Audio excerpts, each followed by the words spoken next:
Picture yourself in the role of Commander Taijiro Aoki, a veteran naval aviation officer with years of experience under your belt, positioned on the expansive flight deck of the mighty carrier Akagi, the pride of the fleet and the vessel from which operations are commanded.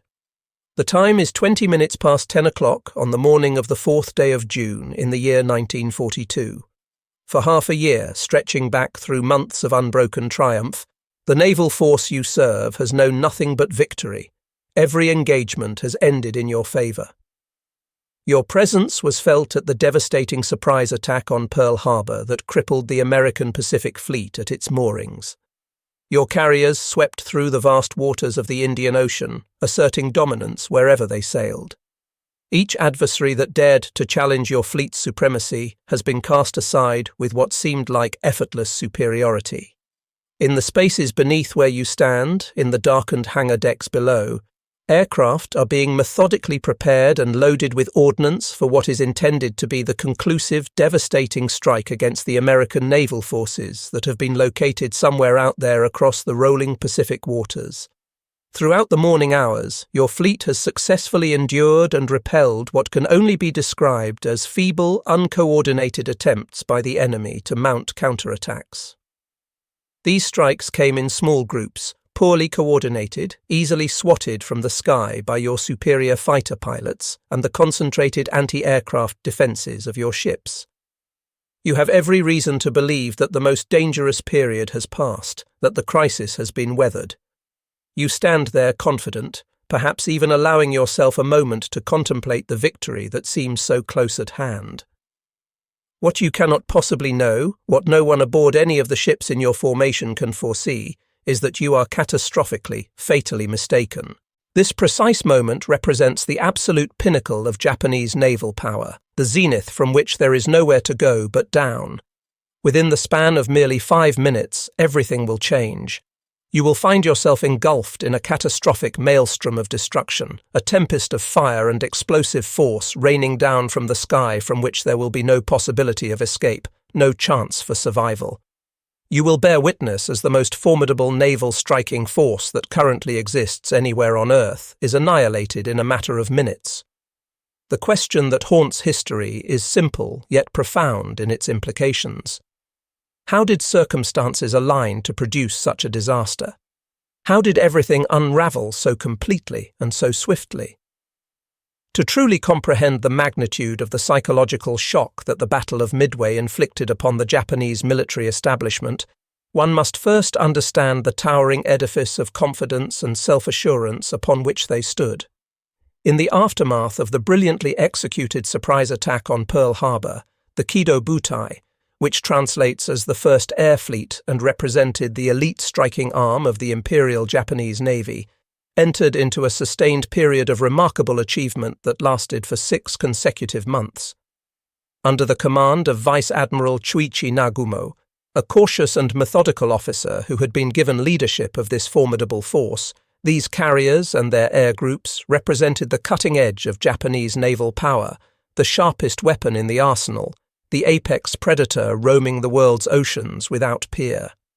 The foundation of this force consisted of 6 large fleet carriers, vessels of impressive size and capability. These ships bore the names Akagi, which meant Red Castle, Kaga, Soryu, Hiryu, Shokaku, and Zuikaku. These were not merely floating platforms for aircraft. They were sophisticated, complex floating airfields, each one a small city unto itself, manned by crews that included the most skilled, experienced, and combat-tested naval aviators that existed anywhere in the world at that time. A significant portion of these pilots and aircrew were veterans who had accumulated years of actual combat experience during the long, grinding conflict in China, a war that had been ongoing since the middle of the previous decade. This extended exposure to real combat conditions, as opposed to mere peacetime training exercises, had transformed them into hardened professionals who knew the realities of air combat, who had faced enemy fire and survived, who had learned their craft through the harsh teacher of actual warfare. The level of proficiency they had achieved was genuinely breathtaking to behold.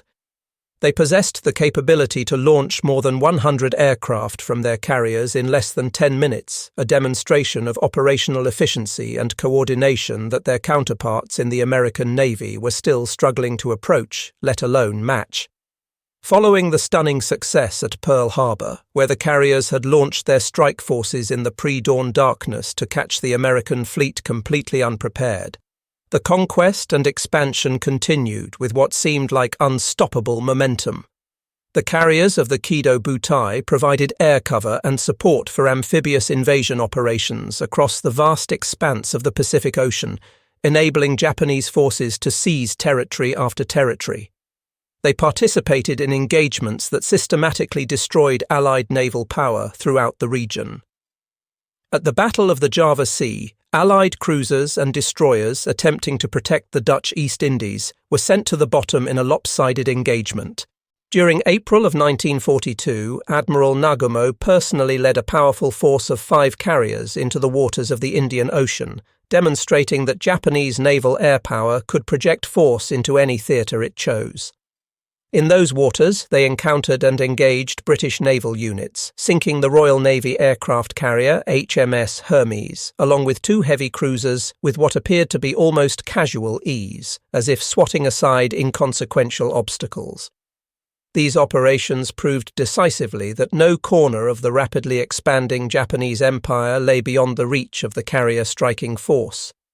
This uninterrupted succession of victories, this chain of triumphs that seemed to have no end, gradually fostered a dangerous psychological condition among the officer corps and leadership. Japanese officers, in their later reflections and analyses after the war had ended, would come to identify and name this condition. They called it victory disease, a term that captured the essence of the problem. A profound, deep-seated sense of overconfidence began to permeate the thinking of the high command at all levels. They came to believe, almost as an article of faith, that their pilots possessed some inherent natural superiority over their opponents. They convinced themselves that the Japanese fighting spirit, the concept they called Yamato Damashi, was invincible, that it could overcome any material disadvantage. They began to assume that their operational plans were essentially flawless, that their strategic thinking was superior to that of their enemies. As they evaluated their American adversaries, they concluded that the morale of American fighting men had to have been severely compromised by the string of defeats. This arrogance, this overweening pride in their own capabilities, was not merely an abstract attitude or a matter of personal psychology among individual officers. It represented something far more dangerous because it began to infiltrate and corrupt their strategic planning at the highest levels. It created a form of institutional blindness that prevented them from seeing risks clearly, from evaluating threats accurately, from giving proper weight to warnings that absolutely should have triggered alarm bells and caused serious reconsideration of their assumptions. The men who served in the Kido Butai, from the most junior enlisted sailor to the senior commanders, genuinely believed themselves to be the finest naval aviators and carrier crew in the entire world. This was not empty boasting or mere propaganda. They had substantial evidence to support this belief. Their track record spoke for itself. They had compiled an unbroken string of victories. They had defeated every opponent they had encountered. They had executed complex operations with precision. And from this foundation of genuine achievement, they drew an absolute certainty about their superiority. They knew, with the kind of deep conviction that comes from repeated validation, that they were the best. The logical corollary to this belief was equally firm in their minds. They had never experienced defeat in this war. They had never been bested in combat. They had never failed to accomplish their mission objectives. And therefore they could not conceive of circumstances under which they ever would be defeated. The possibility simply did not exist in their mental framework. This supreme confidence, this unshakable belief in their own invincibility, accompanied them like an invisible companion as they sailed on the long voyage across the Pacific Ocean toward their next objective. Their destination was a small, relatively insignificant speck of land, a tiny atoll located in the middle of the vast Pacific, positioned roughly equidistant between Asia and North America. This atoll, barely more than a reef with some sand on it, bore the name Midway. The strategic architect behind the entire Midway operation, the mind that conceived and pushed for this ambitious plan, was Admiral Isoroku Yamamoto, a complex and often contradictory figure who held the position of Commander-in-Chief of the Combined Fleet, the highest operational command in the Imperial Japanese Navy. Yamamoto was recognized by both his peers and his subordinates as a brilliant naval strategist and tactician, a man of exceptional intellect and deep professional knowledge. At the same time, he had a reputation for bold, sometimes even reckless decision-making, for being willing to take enormous gambles when he believed the potential payoff justified the risk. Despite the impressive catalogue of victories that Japanese forces had accumulated in the months since the war began, despite the long list of conquered territories and defeated enemies, Admiral Yamamoto carried a burden of deep concern that his colleagues did not fully share. Unlike many in the Japanese military establishment, Yamamoto possessed first-hand knowledge of the United States that gave him a perspective others lacked. He had spent significant time in America, studying at Harvard University and later serving as a naval attaché in Washington. During these years, he had traveled extensively throughout the country, observing its industrial infrastructure, its economic capacity, its technological capabilities. He understood American industrial power in a way that many of his colleagues, who had never visited the country and whose knowledge was based on abstract briefings and outdated intelligence, simply could not grasp. He knew with absolute certainty that Japan faced a critical time constraint, that there existed only a very narrow window of opportunity during which Japan could possibly win this war. This window would remain open only until America's massive industrial engine, which was currently in the process of converting from peacetime production to wartime output, fully came online and began operating at full capacity. Once that happened, once American factories began churning out ships, aircraft and weapons in the enormous quantities of which they were capable, Japan would find itself buried, overwhelmed, utterly submerged under an avalanche of military hardware that its own industrial base could never hope to match. The attack on Pearl Harbor, despite being hailed as a great victory, and despite the devastating damage it had inflicted on the American battleship fleet, had not achieved complete success in Yamamoto's strategic calculus. The most valuable targets, the American aircraft carriers, had not been present in port on that December morning. They had been at sea, engaged in various missions, and they had escaped the destruction that befell the battleships. As long as those carriers remained operational, as long as they continued to pose a threat somewhere out there in the vast Pacific, the United States Navy retained a dangerous offensive capability. The carriers represented a dagger that could strike at the heart of Japanese operations, a weapon that could not be ignored. This concern was dramatically validated in April of 1942, when an event occurred that sent shockwaves through the Japanese military and political establishment. American bombers, twin-engine B-25 Mitchell bombers that had been loaded onto the carrier USS Hornet in an operation that required exceptional skill and daring, managed to reach and strike the Japanese home islands.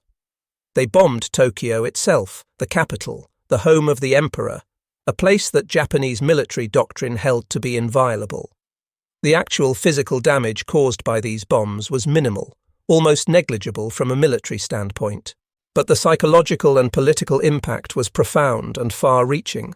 It represented a humiliation of the deepest kind, a demonstration that the vaunted Japanese defences could be penetrated, that the home islands were not immune from attack.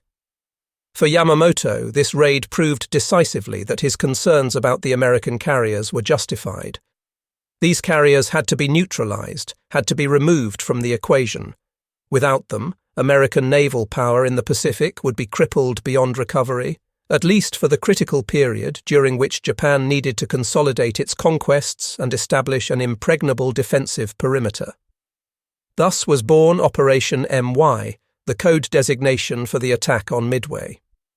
In Admiral Yamamoto's strategic vision, this operation represented nothing less than the decisive battle of the entire war, the engagement that would determine the ultimate outcome of the Pacific conflict. The plan he developed was a masterwork of complexity. an intricate, multi-layered operational concept that represented what he believed to be a perfect trap, a strategic snare into which the remnants of the United States Pacific Fleet would sail directly to their doom. The bait for this trap was to be the invasion of Midway Atoll itself, a small but strategically significant American outpost located northwest of the Hawaiian Islands. Midway's importance lay not in its size or its resources, but in its position. It served as an advance base for American operations, a location from which aircraft and submarines could operate to threaten Japanese movements. More importantly for Yamamoto's purposes, he calculated with great confidence that the American command would view Midway as too important to abandon, that they would feel compelled by strategic necessity and by considerations of national prestige to defend it.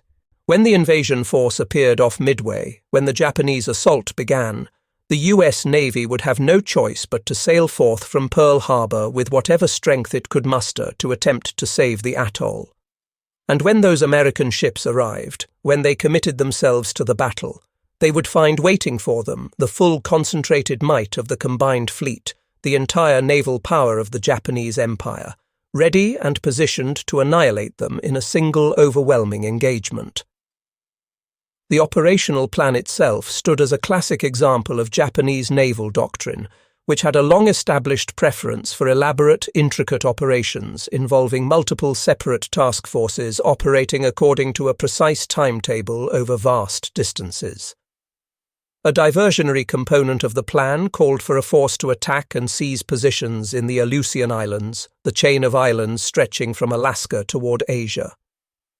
This northern operation was intended to confuse American intelligence, to create uncertainty about Japanese intentions, and ideally to draw American naval forces northward away from the Central Pacific where the main action would unfold. Simultaneously, an invasion force consisting of transport ships carrying ground troops, escorted by cruisers and destroyers, would approach Midway and prepare to land forces to capture the atoll. The vanguard of the entire operation, the tip of the spear, would be Vice Admiral Nagumo's Kido Butai, though for this operation it would consist of 4 carriers, rather than the full 6. The carriers Akagi and Kaga, converted from battleship and battlecruiser hulls respectively, and thus representing the older, larger carriers of the fleet, would sail alongside the Soryu and Hiryu, newer purpose-built carriers that were slightly smaller but highly capable. These 4 carriers and their escorting battleships, cruisers and destroyers would approach Midway from the northwest. Their first task would be to launch airstrikes against Midway itself, to neutralize the atoll's air defenses, to destroy the American aircraft based there, and to soften up the defenses in preparation for the invasion. Once Midway's air power had been suppressed, once the immediate threat from the island had been eliminated, Nagumo's carriers would then turn their attention to the expected American naval forces. When the U.S. fleet arrived to contest the invasion, the Kido Butai would launch a devastating strike that would sink the American carriers and break the back of American naval power in the Pacific.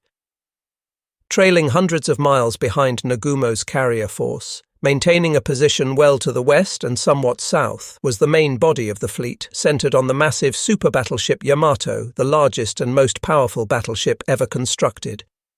Aboard this enormous vessel, Admiral Yamamoto himself would maintain overall command of the operation, ready to bring the main body forward at the decisive moment to complete the destruction of American forces.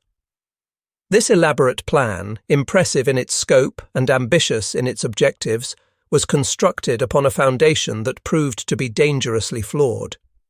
It rested on assumptions that turned out to be fundamentally incorrect and was shaped by the same arrogance that had infected Japanese strategic thinking. The first critical assumption, and perhaps the most fatal, was that the operation would achieve complete tactical surprise. The entire plan depended absolutely on the Americans not knowing what was coming, not understanding Japanese intentions, and not being aware of the timing or the target of the attack. The Japanese High Command convinced themselves that their naval codes were secure, that their communications were impenetrable to enemy code-breaking efforts, and that their operational intentions remained secret. This assumption was catastrophically wrong. American cryptanalysts, brilliant mathematicians and linguists working in a classified facility in Hawaii under the leadership of Commander Joseph Rochefort, had achieved a remarkable intelligence breakthrough. They had succeeded in breaking substantial portions of the main Japanese naval code, designated JN-25 by American intelligence. While they could not read every message with complete clarity, they could extract enough information to understand broad operational intentions, to identify units and commanders, and to piece together what the Japanese were planning. Through careful analysis of intercepted radio traffic, they determined that the Japanese were planning a major operation against a target identified in messages by the code designation AF. To confirm that AF indeed referred to Midway, the American intelligence team executed a clever bit of deception. They arranged for Midway to send a message in plain language, not encrypted, reporting that the island's water distillation plant had broken down and that the garrison was facing a fresh water shortage. This message was deliberately sent in a way that Japanese intelligence could easily intercept. Within days, American codebreakers intercepted a Japanese message noting that AF was reporting water supply problems. The trap had worked. The identification was confirmed beyond doubt. Midway was the target. The Americans now knew not only where the Japanese would strike, but also approximately when the attack would come and roughly what forces would be involved in the operation. As the Japanese fleet sailed across the Pacific, maintaining strict radio silence, believing themselves to be invisible and undetected as they approached their objective, Admiral Chester Nimitz, the commander-in-chief of the Pacific Fleet, was already in motion, already positioning his own carriers to spring a counter-ambush. The hunters believed themselves to be stalking unaware prey, when in reality the situation was exactly reversed. The second fundamental flaw in the Japanese plan was its sheer complexity, the elaborate choreography it required of multiple separate forces spread across hundreds upon hundreds of miles of open ocean. Everything about the plan depended on perfect timing, on each element arriving at precisely the right place, at precisely the right moment, all while maintaining radio silence to preserve the supposed secrecy of the operation.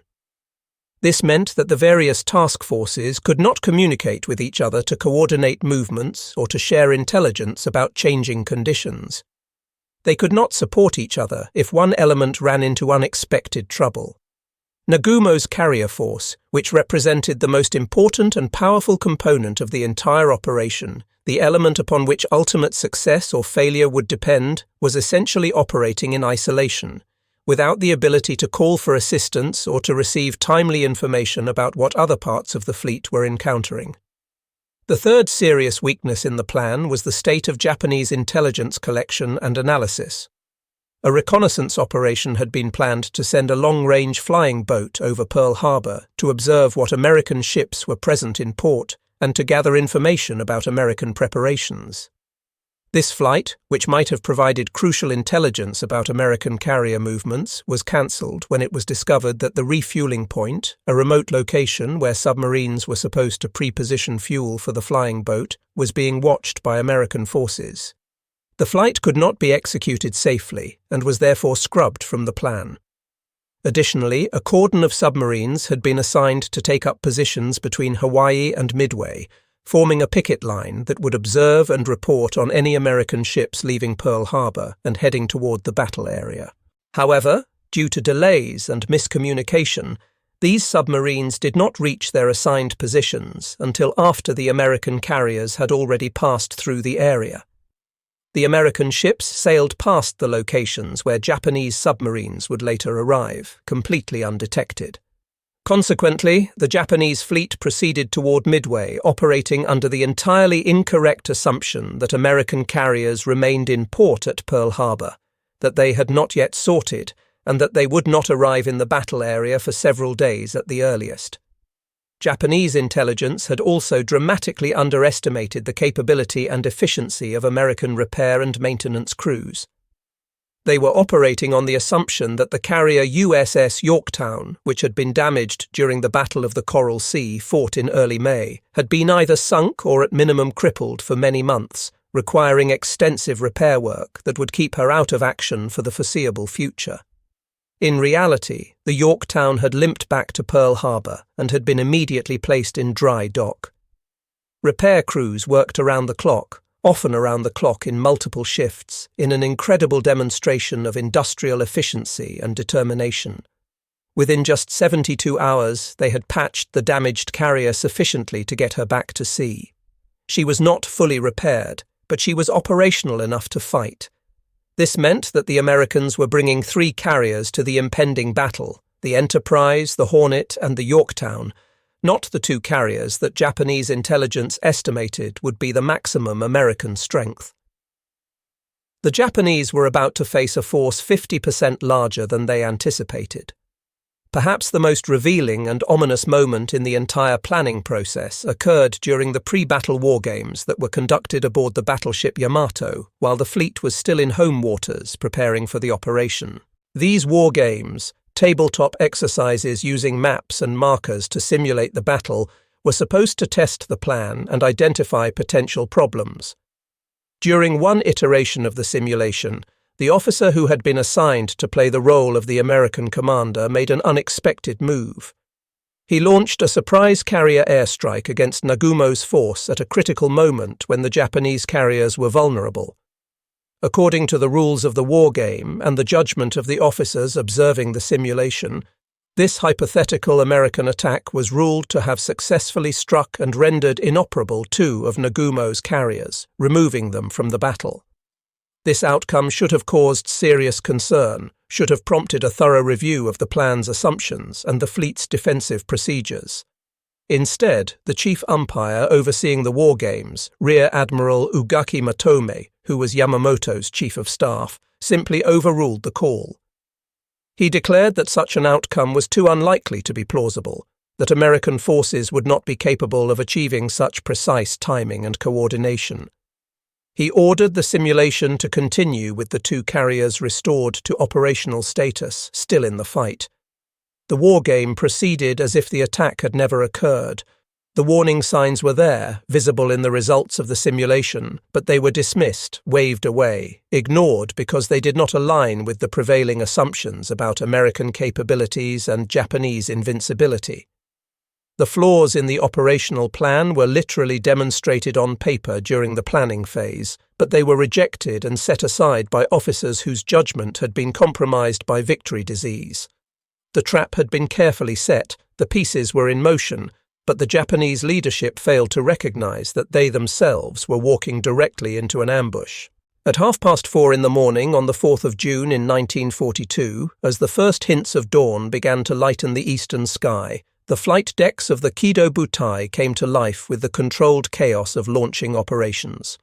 In a stunning demonstration of the operational proficiency that Japanese carrier crews had developed to such a high level, 108 aircraft were launched into the air in a period of just 7 minutes, an achievement that represented the peak of their training and experience.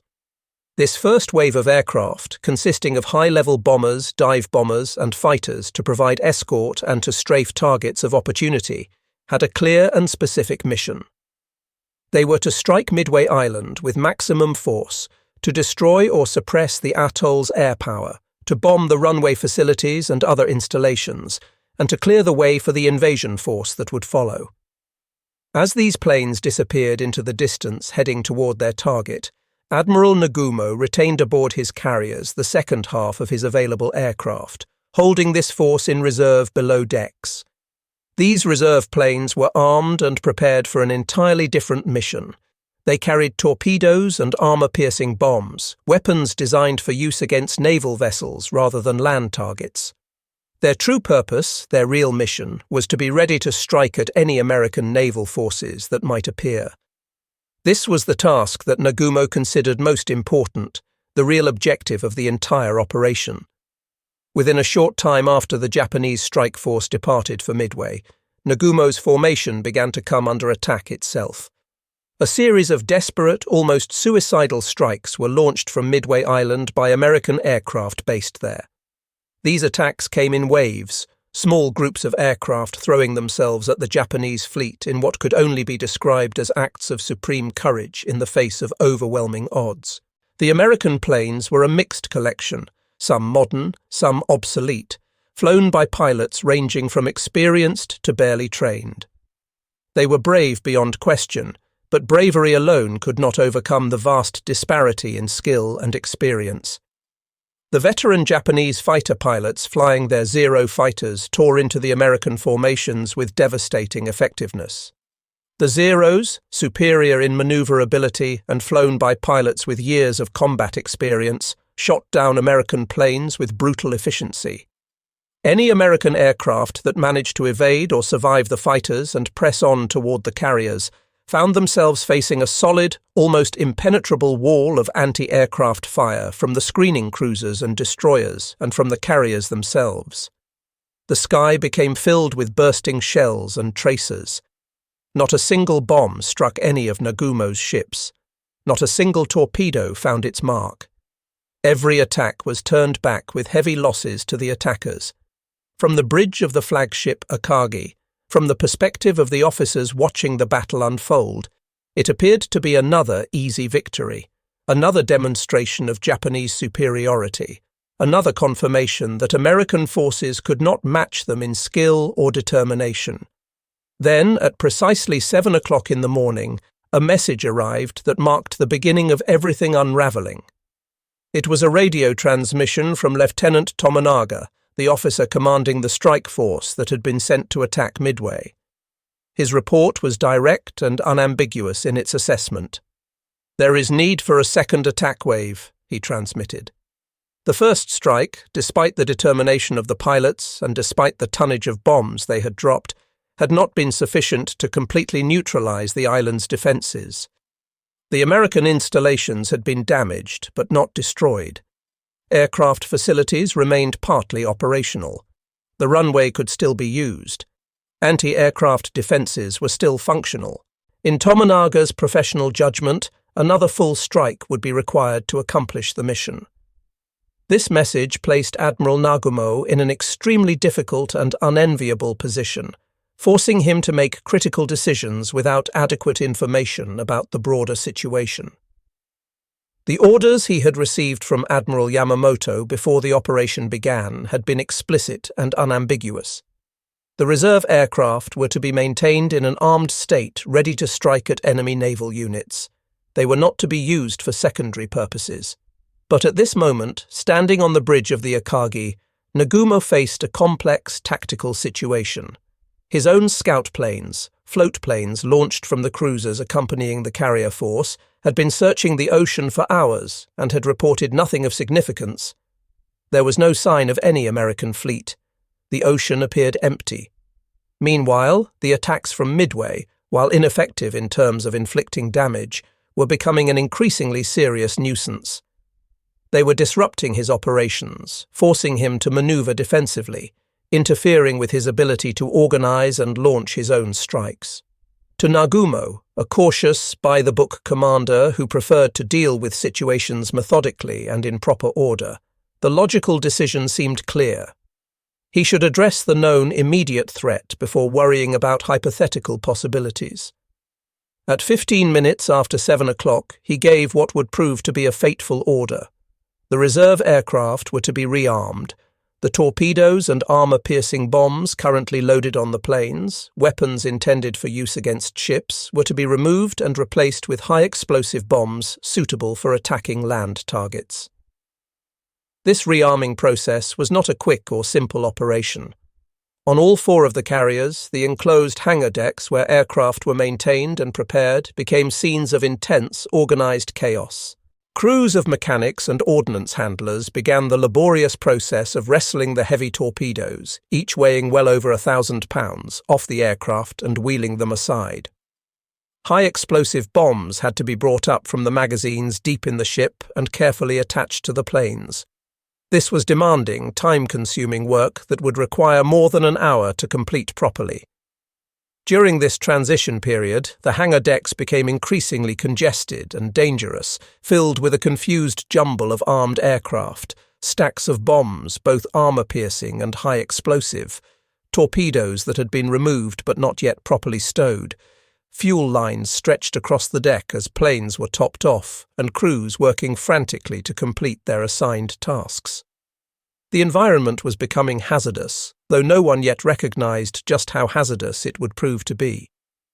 Just as this massive rearming effort was getting underway, just as the hangar decks were reaching their maximum state of chaos and confusion, the tactical situation changed dramatically. At 28 minutes past 7, the scout plane that had been launched from the cruiser, Tone sent a message that electrified everyone who heard it. This particular scout plane had been delayed in launching due to a malfunction with the catapult that was supposed to hurl it into the air, a delay of approximately 30 minutes.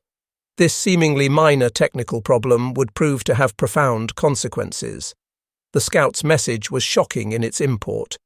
The plane reported sighting 10 enemy surface ships in a location where no American ships were supposed to be. A stunned silence fell over the bridge of the Akagi as the implications sank in. Almost immediately, Nagumo transmitted new orders that superseded his previous directive. The rearming process was to stop. Aircraft that had not yet had their torpedoes removed were to retain them. Planes were to be prepared for attacks on enemy fleet units. But this new order only compounded the confusion and chaos that already existed on the hangar decks. Some planes had already been fully rearmed with land attack bombs. Others were in various intermediate states. The countermanding order created even more disorganization as crews tried to sort out what should be done with which aircraft. Then, at 20 minutes past 8, came the information that transformed the entire situation and made it clear that the Japanese force faced a genuine crisis. The scout plane from the Tone transmitted an updated report with additional details about the contact. The enemy force was accompanied by what appeared to be an aircraft carrier. The hunters had suddenly become the hunted. The real target, the objective for which the entire operation had been planned, was here, right now, within striking range. On the bridge of the carrier Hiryu, Rear Admiral Tamon Yamaguchi, an aggressive, bold officer known for his willingness to take decisive action, immediately urged Nagumo to launch an attack force immediately with whatever was available. Yamaguchi argued passionately that they should send everything they could get airborne right now, without delay, to hit the Americans before the Americans could hit them. Every minute that passed increased the risk. But Nagumo, a more methodical and cautious commander, found himself unable to embrace this course of action. His training, his understanding of proper doctrine, his instincts developed through years of careful professional study, all argued against launching a hasty, improvised strike. Japanese carrier doctrine, the tactical principles that had been drilled into him throughout his career, demanded fully coordinated strikes launched with proper fighter escort in sufficient numbers to overwhelm enemy defenses. To launch now, immediately as Yamaguchi urged, would mean sending bombers into combat piecemeal, without adequate fighter protection, armed with a mixture of weapons, some appropriate and some not, essentially throwing them at the enemy in an uncoordinated fashion that violated every principle of proper carrier operations. Moreover, Nagumo faced an additional immediate complication. His first strike force, the planes that had attacked Midway, were at that very moment returning to the fleet. They were low on fuel, some were damaged, and they needed to land immediately or be lost. The carriers could not simultaneously launch new aircraft and recover returning aircraft. The flight decks could only be used for one operation at a time. Nagumo faced an impossible choice, a decision that would determine the outcome of the battle and possibly the war. He could order an immediate launch of a weak, hastily organized strike that would likely suffer heavy losses and might not achieve decisive results, or he could take the time to recover his returning aircraft, to properly organize his reserve planes into a powerful, fully coordinated strike force with adequate fighter escort, and then launch that devastating attack, accepting the risk that the Americans might strike first during the interval required for these preparations. He chose the second option. It was the logical decision, the choice that accorded with established doctrine, the option that a well-trained professional officer would make. It was also a decision that would prove to be fatal. As the Japanese carriers turned into the wind, a necessary maneuver to allow aircraft to take off and land, since carriers had to head directly into the wind for flight operations, their flight decks became blocked by the recovery operations. And at precisely that moment, just as the last of the defensive options were being foreclosed, a new wave of American attacks began. 3 complete squadrons of torpedo bombers from the American carriers had successfully located the Kido Butai despite the vast expanse of empty ocean. The crews of these planes, flying in their TBD Devastator aircraft, represented extraordinary courage even if their equipment was far from ideal. The Devastator was already obsolete by the standards of mid-1942, slow, lightly armed, and vulnerable. The torpedo attack profile required the planes to fly low and slow, approaching the target at wave-top height at a relatively modest speed in a straight level run to give the torpedo the best chance of running correctly. This made them perfect targets. As these American squadrons pressed home their attacks with desperate determination, the Japanese defenses tore into them with devastating effect. The Zero fighters dove down from altitude and shredded the American formations. Anti-aircraft fire from dozens of ships filled the sky with lethal fragments. Of the 41 Devastators that participated in these attacks, only a handful survived to return to their carriers. The loss rate was catastrophic, and despite all this sacrifice, despite the courage displayed by the American crews, not a single torpedo struck its target. Not one hit was achieved. The attacks had been a tactical failure in terms of direct results. But the sacrifice of these torpedo squadrons was far from in vain, though no one could have known it at the time. Their low-level attacks had forced the Japanese fighter patrol to descend to sea level to intercept them, pulling the Zeros completely out of position. The fighters were now at the wrong altitude, their pilots focused on the torpedo bombers they were pursuing, their fuel depleted by combat and maneuvering. The sky above the carriers was left essentially undefended at the critical moment. By 20 minutes past 10 in the morning, as the final torpedo attack petered out and the last few surviving Devastators limped away, the decks of the Kido Butai were finally being readied for the long-delayed counterstrike against the American fleet. On the bridge of the Akagi, among the command staff, there was a palpable sense of relief mixed with determination. They had weathered the storm of American attacks. They had survived the morning. Not a single ship had been damaged. Now, at last, it was their turn to strike back. The bombers were armed, spotted on the flight decks, engines warming up. Fighter escorts were ready. Everything was in place. The time was 10:20 in the morning. On the flight decks of the Akagi, Kaga and Soryu, pilots sat strapped into their cockpits, aircraft engines sputtering to life, creating that distinctive sound that every carrier sailor knew well. The ships began their turns into the wind, the necessary maneuver before launching aircraft. They were preparing to send a devastating strike against the American carrier force. At this precise moment, they stood at their most vulnerable point, and they had absolutely no awareness of the disaster that was seconds away. The relentless series of torpedo attacks, though they had achieved no hits, had succeeded in pulling the protective screen of Zero fighters down to wave-top height. The Zeros were at the wrong altitude, their pilots exhausted from combat, their ammunition depleted, their fuel running low. This left the skies above the carriers wide open, essentially undefended, and the Japanese possessed no radar technology that could detect approaching aircraft. They were effectively flying blind, reliant entirely on visual spotting by lookouts. At 24 minutes past 10, a deck officer aboard one of the carriers raised a white flag, the signal to begin launching aircraft. As the first Zero fighter began its takeoff roll, accelerating down the flight deck, a lookout's scream cut through the noise and activity. "Hell divers!" he screamed, pointing upward. Out of the sun, diving from an altitude of nearly 20,000 feet, more than 36 American SBD Dauntless dive bombers appeared as if materializing from nowhere. They were aircraft from the carriers Enterprise and Yorktown, and they had arrived completely undetected at the perfect moment, finding the Japanese carriers in the worst possible tactical situation. For the men on the decks far below, there was no warning, no time to react, only the terrifying, distinctive scream of aircraft in a near-vertical dive, a sound that once heard is never forgotten.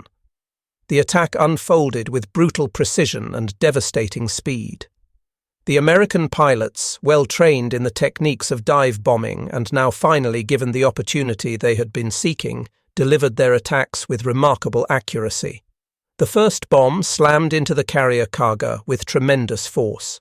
One direct hit struck near the island structure, instantly killing the captain and much of his command staff. But the truly catastrophic blow was a 1,000-pound bomb that penetrated through the wooden flight deck and crashed into the upper hangar deck.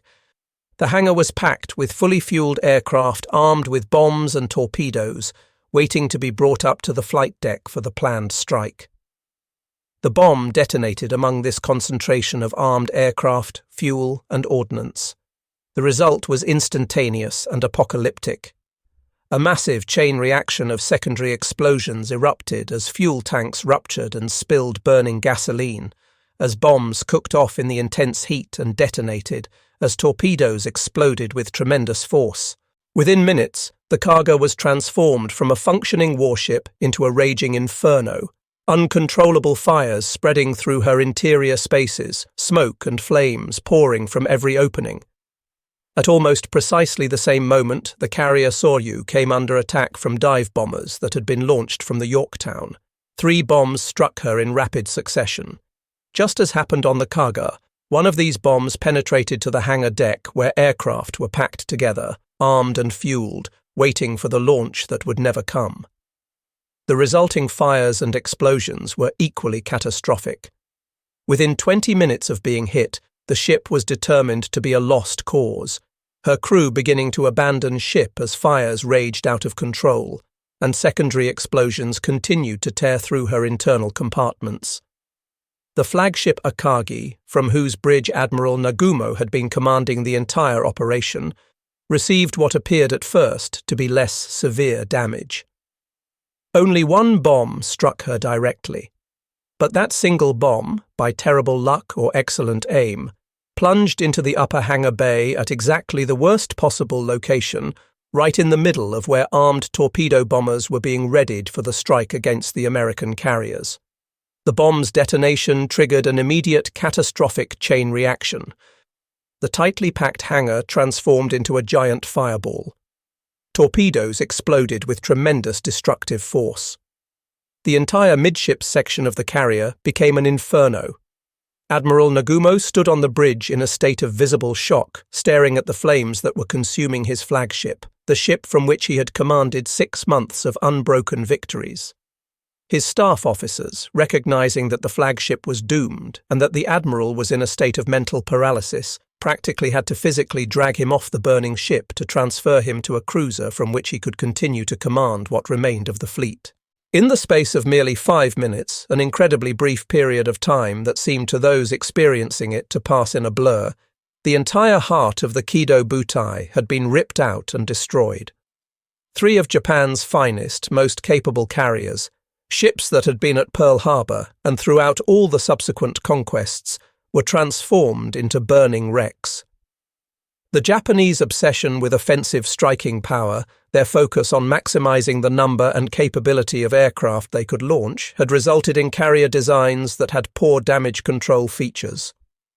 The practice of storing fully fueled and armed aircraft in enclosed hangar decks, rather than keeping the hangars clear and parking planes on the flight deck as American practice dictated, proved to be a fatal design flaw that turned minor damage into catastrophic destruction. But the battle was not quite finished. Not yet. One carrier from Nagumo's force, the Hiryu, remained operational and capable of fighting. The Hiryu had been stationed farther north than the other carriers, part of the dispersed formation, and by this positioning had escaped the devastating dive bomber attack that had destroyed her sister ships. Aboard the Hiryu, the carrier's commander, the aggressive and determined Rear Admiral Tamon Yamaguchi, wasted no time in launching a counterattack. With the other 3 carriers burning and clearly out of action, with the entire operation collapsing around him, Yamaguchi immediately ordered every available aircraft to be armed and launched in strikes against the American carriers. His planes managed to locate the American carrier USS Yorktown, and they pressed home their attacks with skill and determination. They succeeded in hitting her with 3 bombs, inflicting significant damage. A second strike wave from the Hiryu, this one consisting of torpedo bombers, found the damaged Yorktown again and managed to put 2 torpedoes into her hull. The Japanese pilots who survived these strikes and returned to the Hiryu reported that they believed they had attacked and damaged 2 separate American carriers. In their assessment, they had neutralized 2 enemy carriers in reprisal for the 3 Japanese carriers that had been lost. It was a final, defiant gesture, a demonstration that even in the midst of catastrophic defeat, Japanese naval air crews could still fight with skill and courage. But the Americans were not finished either. Scout planes from the American carriers had located the Hiryu, the last operational Japanese carrier. Late that afternoon, dive bombers launched from the Enterprise found the lone Japanese flat top and delivered their attack with the same devastating precision that had destroyed the other 3 carriers earlier in the day. 4 direct bomb hits slammed into the Hiryu, and she suffered the same fate as her sisters. Fires spread out of control. Secondary explosions tore through her. By the next morning, the last of Nagumo's carriers slipped beneath the waves and disappeared into the depths of the Pacific. The mighty sword of the Imperial Japanese Navy, the weapon that had seemed invincible for 6 months, had been shattered completely. As the sun descended toward the western horizon on the 4th of June, the Pacific Ocean was illuminated by the funeral pyres of the Kido Butai, enormous pillars of smoke rising from burning ships visible for scores of miles. The carriers Akagi, Kaga, Soryu, and Hiryu, representing the core of Japanese naval air power, were all heading toward the bottom of the ocean. Joining them was the heavy cruiser Mikuma, which had been sunk by American aircraft in the confused aftermath of the carrier battle. But the loss of the ships themselves, as catastrophic as that was for Japanese naval capability, represented only part of the disaster. The true irreplaceable loss was in human lives and expertise. The final casualty count was staggering in its magnitude. More than 3,000 Japanese officers, sailors, mechanics, and aircrewmen were killed, either in the initial attacks, in the subsequent fires and explosions, or when the ships finally sank. Among these dead were many of Japan's most experienced combat-hardened naval aviators and the highly skilled maintenance crews who supported them. These were not merely pilots who could fly planes. They were veterans with years of real combat experience, men who had developed their skills through actual warfare, who knew how to fight and survive, who understood the realities of aerial combat. They represented the irreplaceable core of Japan's naval air power, an institutional knowledge and capability that the Japanese training establishment and industrial base could never replicate or replace on any reasonable timescale. The training pipeline for new pilots, even running at maximum capacity, would require years to produce replacements of comparable skill. The United States, in stark contrast, was just beginning to mobilize its vast resources for war. American industry was transitioning to wartime production at an accelerating pace. New carriers were already under construction in American shipyards. New aircraft were rolling off production lines in ever-increasing numbers.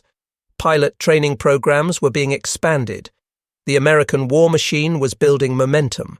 The defeat at Midway was so total, so shocking, so completely unexpected given the string of previous victories, that the Japanese government and military establishment went to extraordinary and unprecedented lengths to conceal the truth from their own population.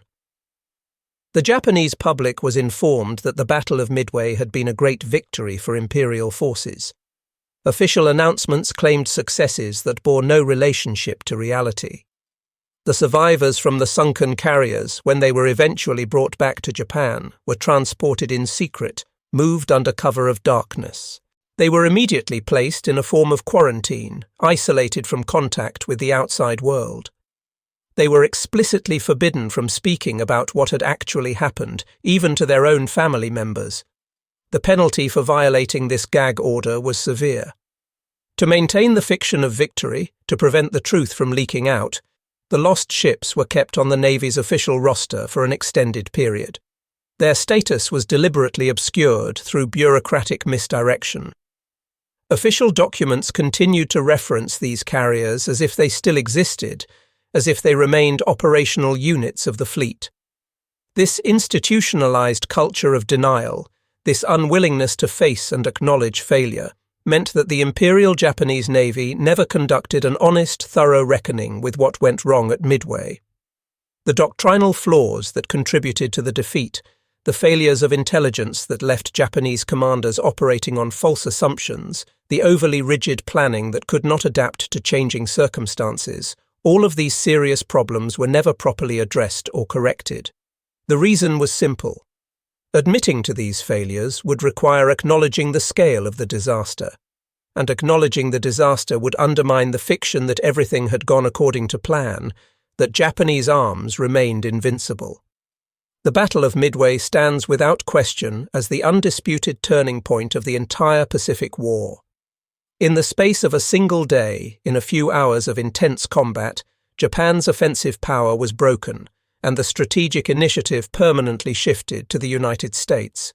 Never again would the Japanese Navy launch a major offensive operation. Never again would they possess the capability to threaten American positions with the kind of overwhelming force they had wielded in the first 6 months of the war. The defeat at Midway set the stage for the long, difficult, grinding war of attrition that would unfold in the Solomon Islands, beginning with the American amphibious landing on Guadalcanal that took place just 2 months after Midway in August of 1942. This was a type of war that Japan, with its limited industrial base and constrained resources, could not possibly win against an opponent with America's vast productive capacity. The story of Midway, when examined from the Japanese perspective, provides a harsh but valuable lesson that echoes across military history. It demonstrates how a military force at the absolute zenith of its power, standing at the peak of achievement, can be blinded by its own success and become convinced of its own invincibility to such a degree that it authors its own catastrophic downfall.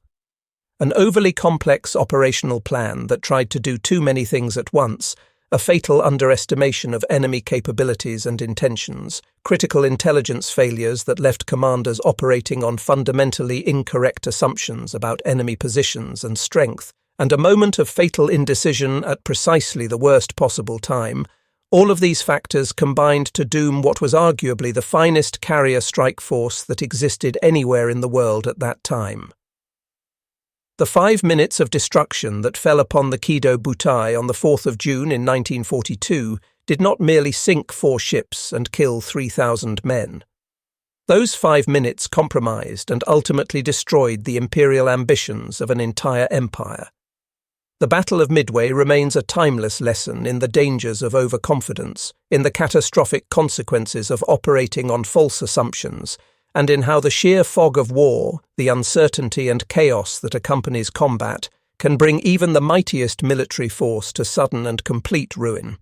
It stands as more than just a story of ships and aircraft and tactical maneuvers. It is fundamentally a story about human decisions, about institutional failures, about fatal character flaws in both individuals and organizations, and about how these factors combined to seal the fate of an empire that had believed itself destined for permanent dominance.